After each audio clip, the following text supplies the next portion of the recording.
So when should you actually change your old roof?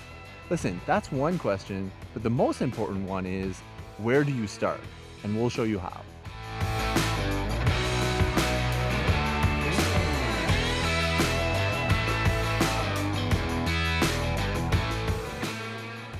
All right, Matt, so you work with roofing contractors every day, but homeowners sometimes when they get into the process of wanting to do their roof, there's some misunderstandings when it comes to that we typically see. What are the ones that you see?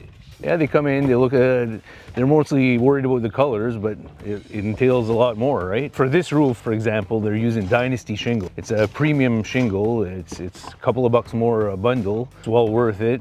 It'll probably last you a few extra years instead of maybe replacing it in 15, 20, it might last 25, 30 years. Now we're getting more wind. Seems like the storms are getting heavier. It's got a better wind warranty for this particular shingle, so it's well worth the money.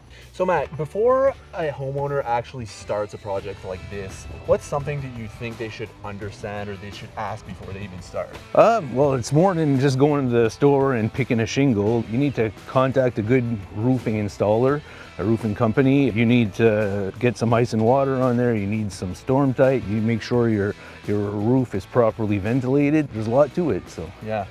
And I mean, a lot of people might be thinking just picking a shingle is one thing and pricing that out gives you maybe a ballpark idea, but all of those other materials are factored in, and then the labor as well, right? Absolutely, yeah. Labor's intensive. They got to strip the roof. They got to haul the shingles away. You need, like I said, new shingles, new ice and water, new storm tight, some ventilation products, some drip edge.